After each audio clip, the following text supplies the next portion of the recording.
Shalom jemaat yang dikasihi oleh Tuhan Yesus Kristus. Senang sekali hari ini bisa lagi menjumpai saudara lewat sarana online seperti ini. Sekalipun kita masih beribadah di rumah kita, tapi saya percaya Roh Kudus akan hadir di tengah-tengah kita sekalian dan mengurapi setiap hati dan kehidupan kita untuk dapat mendengar firman Tuhan dengan penuh sukacita. Sebagai gembala saudara dan sebagai hamba Tuhan, saya rindu membacakan sebuah ayat firman Tuhan di awal pemberitaan firman Tuhan hari ini. Sebagaimana biasanya kita masih berbicara di dalam sebuah tema besar sepanjang bulan ini, yaitu tentang kehidupan doa. Saudara-saudara sekalian, siapkanlah hidupmu untuk masuk dalam kehidupan doa. Dan saya percaya lewat fokus pemberitaan firman Tuhan minggu ini akan memberkati saudara dan mempersiapkan saudara lebih dalam lagi masuk di dalam kehidupan doa saudara. Injil Yohanes pasal yang ke-8 ayat pertama sampai ayat yang ke-4. Mari buka Alkitab kita bersama-sama. Saya akan membacakannya bagi saudara sekalian. Injil Yohanes pasal 8 ayat 1 sampai ayat yang ke-4.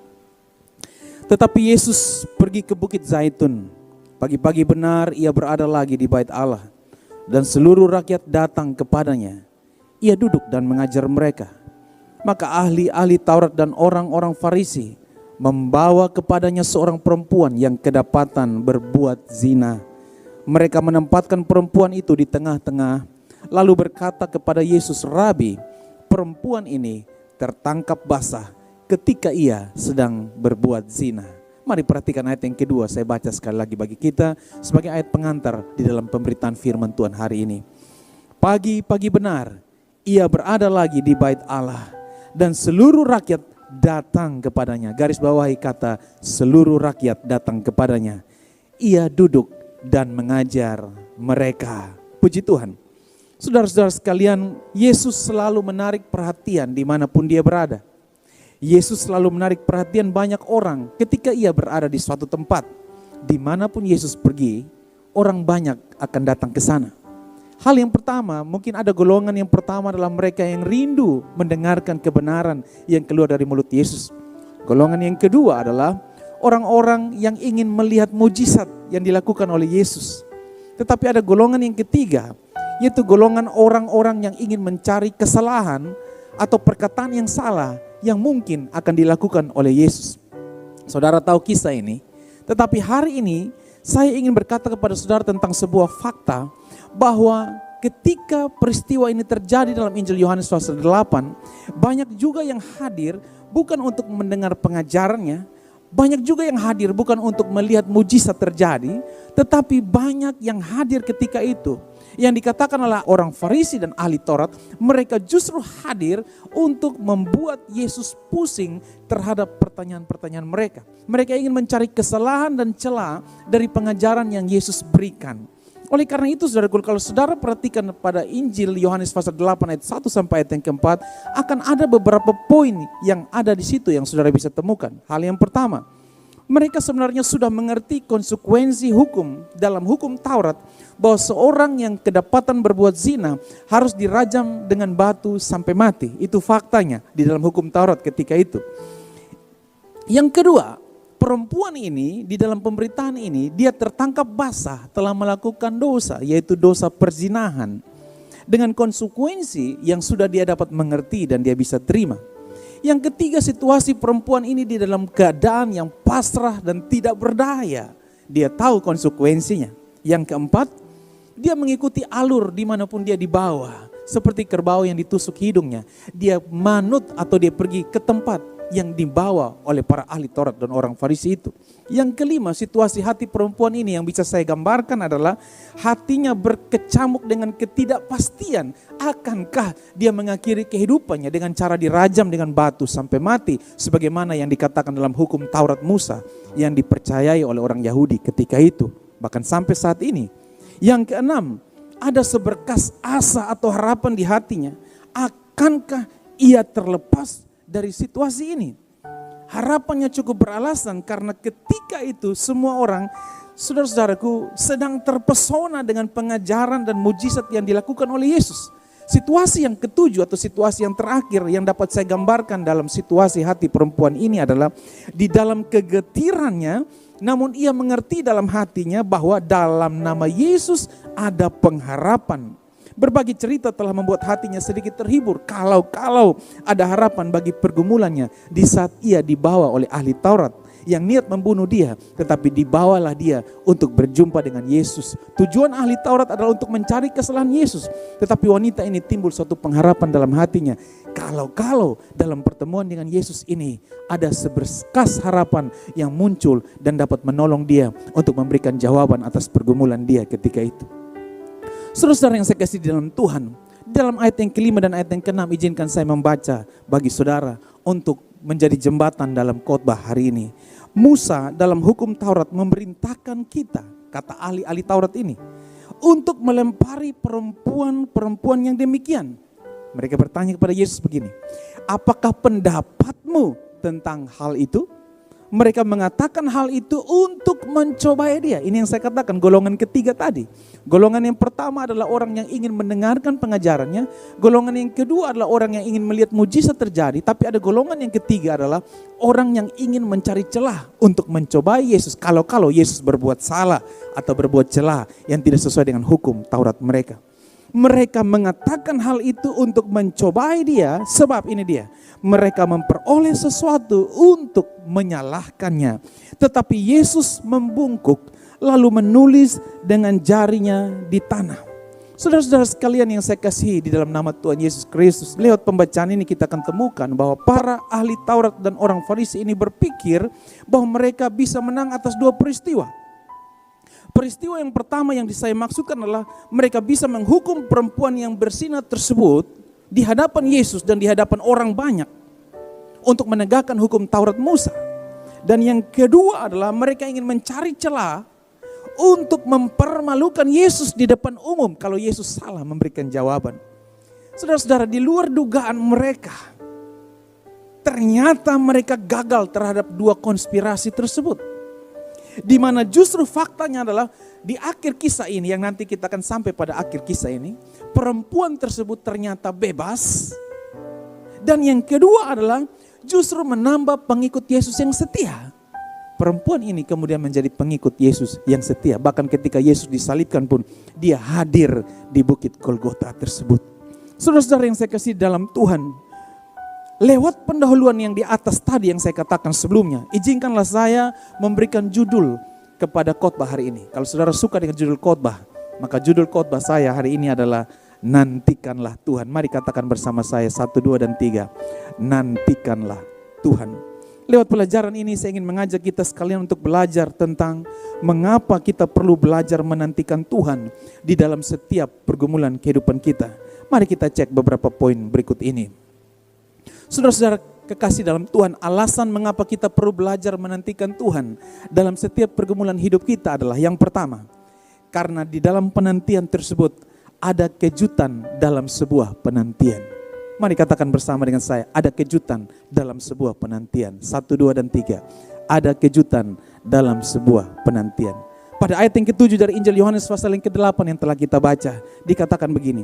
Dan ketika mereka terus-menerus bertanya kepadanya, ia pun bangkit berdiri lalu berkata kepada mereka, barang siapa di antara kamu tidak berdosa, hendaklah ia yang pertama melemparkan batu kepada perempuan itu.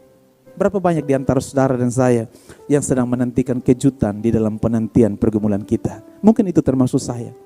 Mungkin termasuk saudara yang sedang menyaksikan program ini. Saudara sedang dalam penantian atas pergumulan saudara. Antara saudara yakin dan tidak yakin. Sebagaimana perempuan tadi. Dia dibawa pergi menghadap Yesus, tetapi bukan untuk mujizat terjadi atas dia. Dia tidak sakit, tapi dia sedang jatuh dalam dosa yang oleh hukum Taurat harus dirajam dengan batu sampai mati. Dia sedang menantikan sesuatu yang mungkin akan segera terjadi, yaitu dia mengakhiri kehidupannya ketika itu. Saudara kekasih dalam Tuhan, di tengah perjalanan panjang menantikan jawaban doa atau pergumulan kita, selalu ada kejutan yang mendatangkan penghiburan dan pengharapan. Saya percaya kejutan ini adalah pada waktu Tuhan, pada waktu kairos Tuhan. Kita hidup dalam kronos perjalanan waktu, tetapi ada satu titik di mana kairos Ketika itu kejutan itu terjadi, hal yang tiba-tiba terjadi di luar dugaan kita sama sekali, yaitu sebuah kejutan dari Tuhan. Belum menjadi akhir dari pergumulan kita, tetapi ada kejutan di tengah-tengah atau mungkin di awal dari penantian atas pergumulan kita. Perempuan ini mengalami kejutan. Kejutan ketika Yesus berkata kepada orang banyak itu, barang siapa di antara kamu yang tidak berdosa. Perempuan ini berpikir dia sudah, hidupku selesai. Aku pasti mati karena tidak ada orang yang luput dari hukum Taurat ini. Dan semua orang juga sudah yakin, termasuk para ahli Taurat dan orang Farisi sudah begitu yakin. Dan semua orang di situ sangat yakin bahwa perempuan ini pasti mati. Dirajam dengan batu. Perempuan ini pun menyadari hal yang sama.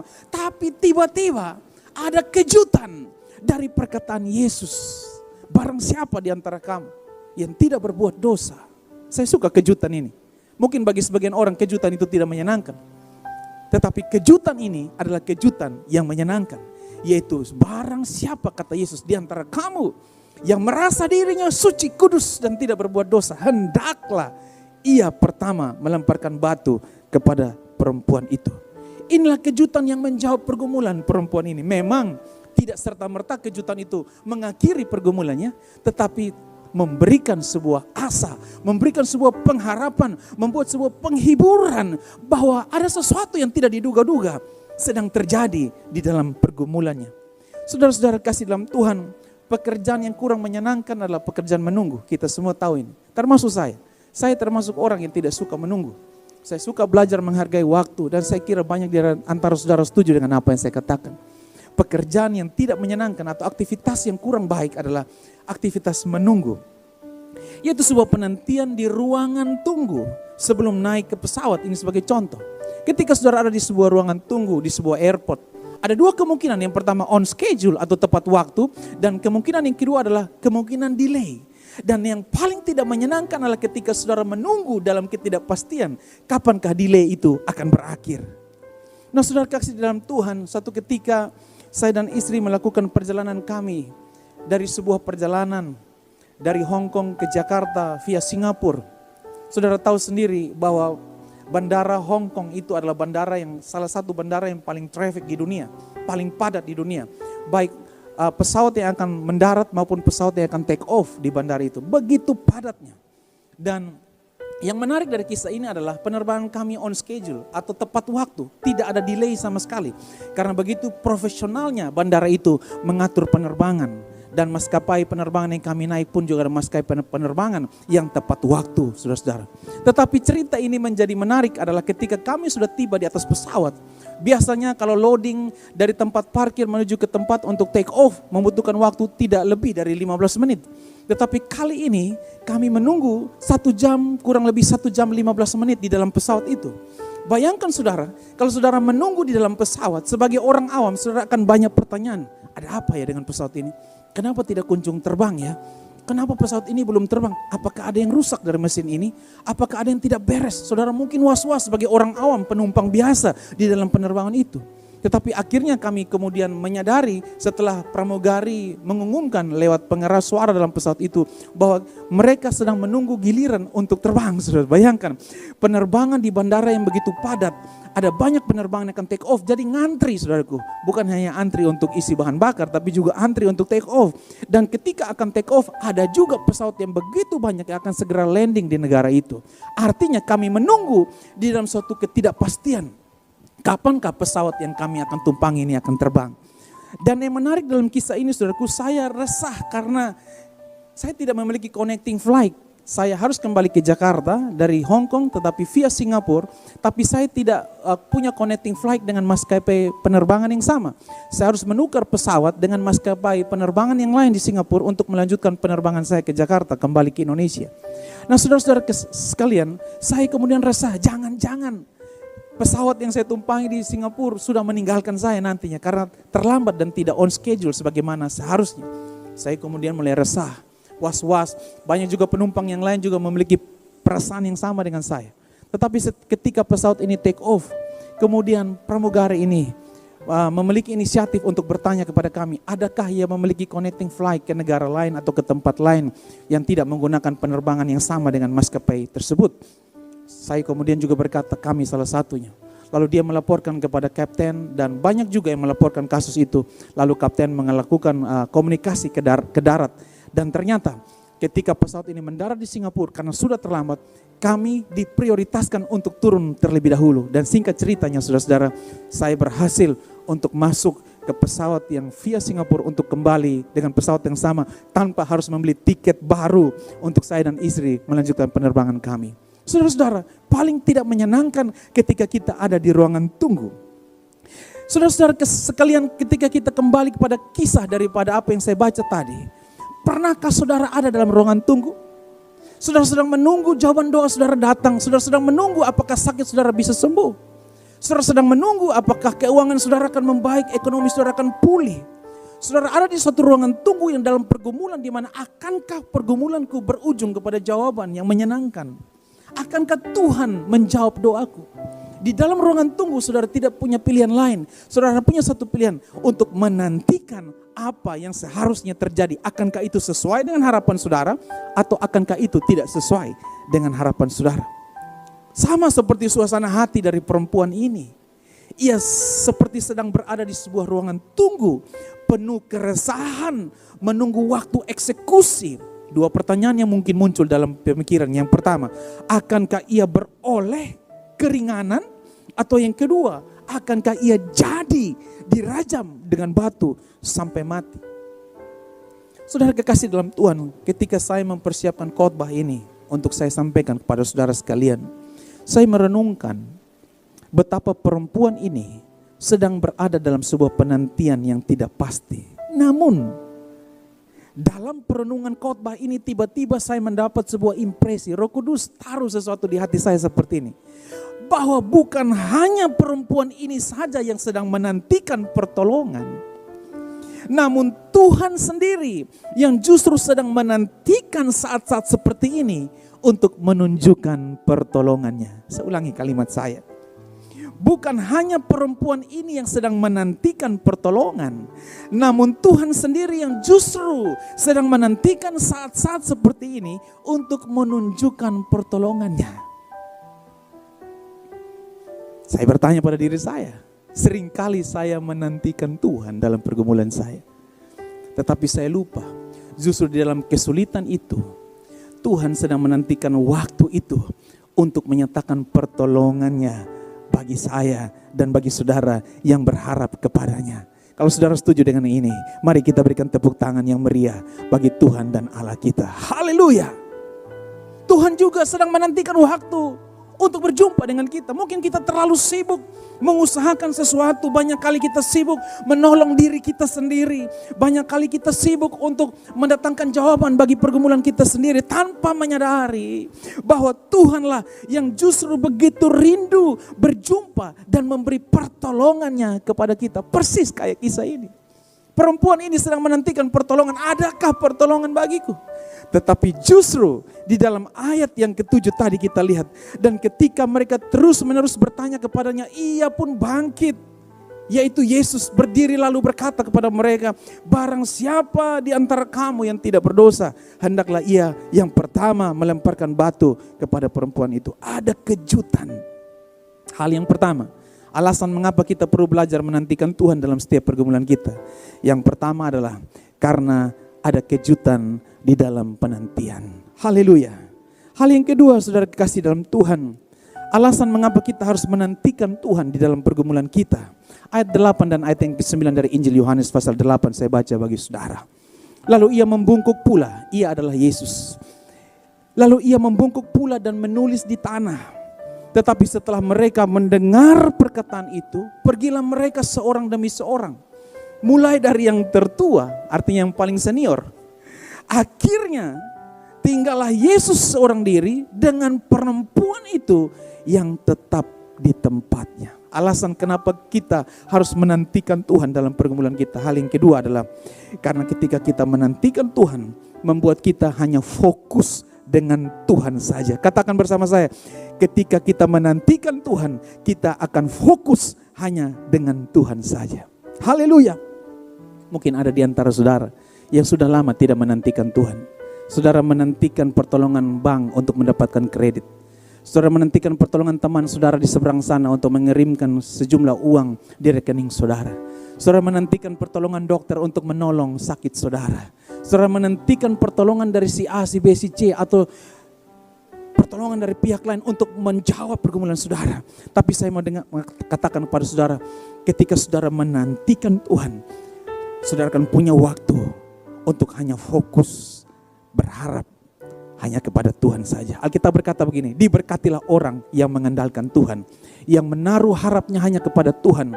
Ia akan seperti pohon yang ditanam di tepi aliran air, yang merambatkan akar-akarnya sampai ke tepi batang air, yang daunnya akan terus hijau, yang tidak pernah mengalami musim kering, dan akan terus menghasilkan buah. Dengar ini, ketika saudara berharap kepada Tuhan, ketika saudara menanti-nantikan Tuhan, maka jawaban pertama yang Yesus katakan kepada dia adalah, ini dia membungkuk dan menulis di tanah.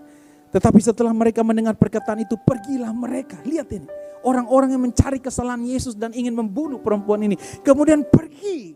Setelah kejutan yang pertama, wanita ini kemudian mendapatkan kesempatan berdua dengan Yesus, fokus hanya dengan Yesus. Mungkin sudah lama saudara tidak punya waktu berdua dengan Yesus. Saudara tidak lagi kencan dengan Yesus dalam tanda kutip, saudara punya waktu pribadi dengan Dia. Inilah waktunya ketika saudara dengarkan firman Tuhan ini. Ada waktu di mana Tuhan ingin memiliki waktu pribadi dengan saudara.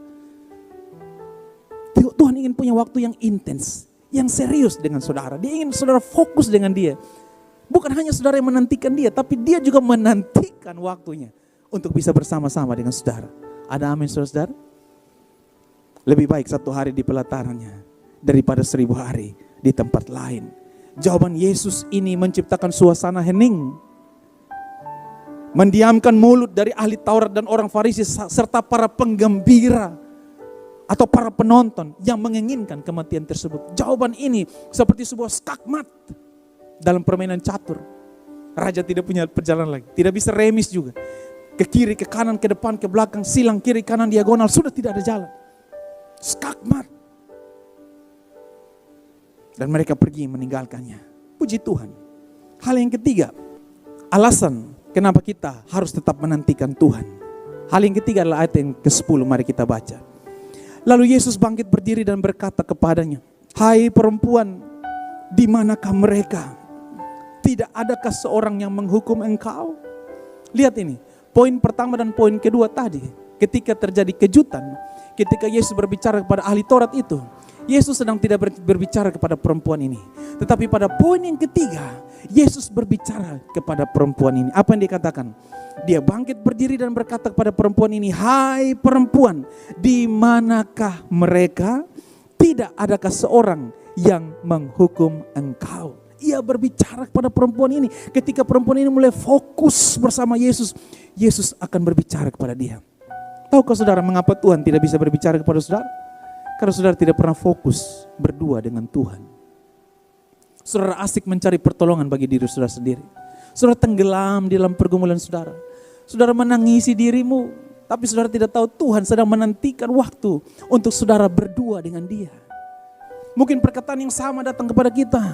Hai saudara, sebutkan namamu. Yesus ingin berkata kepada saudara, aku datang untuk menolong engkau. Aku datang untuk memberi kelegaan kepadamu. Aku datang untuk melihat bersama-sama atas masalahmu. Aku hendak memberikan jawaban atas pergumulanmu. Haleluya. Hal yang ketiga, alasan mengapa kita perlu menantikan Tuhan.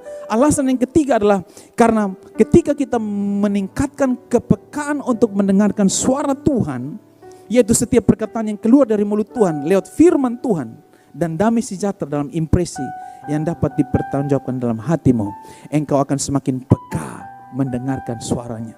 Hal yang ketiga, engkau akan meningkatkan kepekaanmu mendengarkan suara Tuhan. Di dalam penantian dengan Tuhan, di dalam menantikan kehadiran Tuhan, saudara akan semakin peka mendengarkan suaranya. Saudara akan semakin peka menyadari kehadirannya. Saat terindah dalam sebuah penantian adalah ketika seseorang mendapatkan feedback dari penantian panjangnya.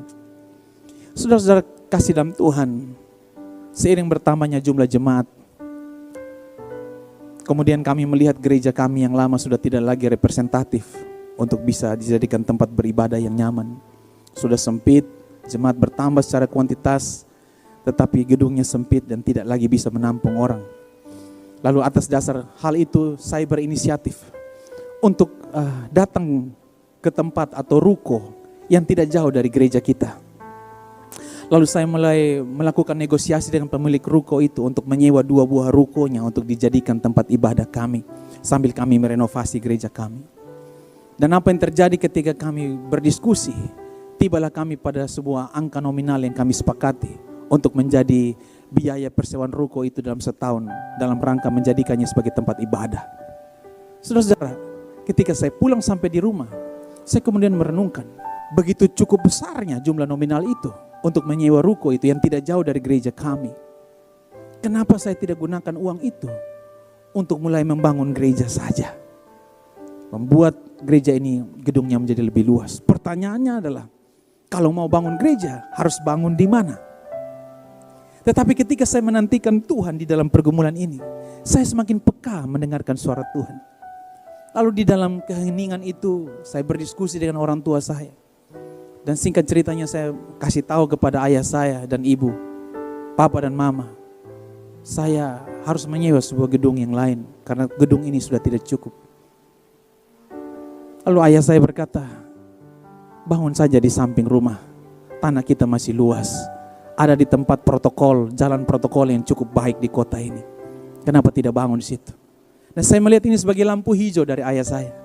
Memang betul saya sebagai anak kandungnya, tetapi saya tidak berani lancang untuk menggunakan tanah itu untuk membangun gereja tempat saya melayani Tuhan. Tapi atas dasar lampu hijau itu saya tahu ini suara dari Tuhan. Kemudian saya membatalkan rencana untuk menyewa ruko, diganti dengan rencana untuk membangun gereja ini secara permanen. Apakah uangnya sudah ada? Ternyata uangnya belum ada. Itu baru peka kepada suara Tuhan. Tetapi belum tentu segala sesuatu sudah tersedia. Singkat cerita daripada kisah ini, dalam testimoni ini, saya mulai bergumul. Dan saya mulai mengerjakannya dengan sungguh-sungguh. Hanya berharap dan mengandalkan Tuhan. Saya peka mendengar suara Tuhan. Saya melangkah. Saya ingat suatu ketika Tuhan berkata kepada Abraham, keluarlah dari negerimu ke suatu negeri yang akan aku tunjukkan kepadamu. Kata akan berarti begini, belum pasti negeri yang mana akan dia datangi. Dan ketika saya peka mendengarkan suara Tuhan untuk mulai membangun gedung gereja ini, saya memang belum punya uang yang cukup. Tetapi saya peka, saya mencoba belajar untuk mendengar. Dan singkat ceritanya hari ini kita sudah punya ruangan gereja yang cukup baik. 12 kali 24 meter persegi. Nama Tuhan ditinggikan. Mari tepuk tangan bagi Tuhan kita, Yesus Kristus Tuhan. Haleluya. Ketika saudara menantikan Tuhan, saudara akan diberikan kepekaan untuk mendengarkan suaranya. Puji Tuhan. Saudara-saudara, inilah saat Yesus berbicara dengan perempuan itu. Pada ayat yang ke-10, lalu Yesus bangkit berdiri dan berkata kepadanya, hai perempuan, di manakah mereka? Tidak adakah seorang yang menghukum engkau? Tuhan sangat merindukan memperdengarkan suaranya kepada kita untuk menjawab segala pergumulan kita. Jangan melangkah sebelum mendengarkan suara Tuhan. Saudara-saudara, di dalam kisah yang lain, kalau saudara perhatikan dalam Keluaran 33 ayat 15 dikatakan begini, berkatalah Musa kepadanya, jika engkau sendiri tidak membimbing kami, janganlah suruh kami berangkat dari sini. Musa pun tidak berani berangkat karena dia lagi menantikan suara Tuhan. Akankah Tuhan perintahkan dia pergi? Jika Tuhan tidak perintahkan dia pergi, dia tidak berani melangkah. Sebagaimana pujian yang akan saya nyanyikan bagi saudara. Haleluya. Bila engkau tak besertaku,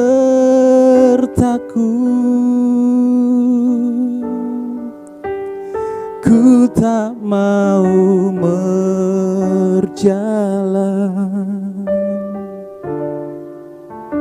Ku perlu Tuhan, pimpin langkahku dalam kasih karunia-Mu.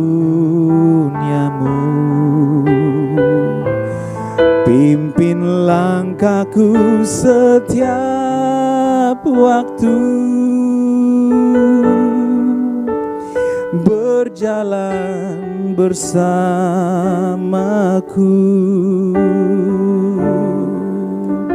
Nyatakan Tuhan kemuliaan-Mu dan berjalanlah denganku. denganku.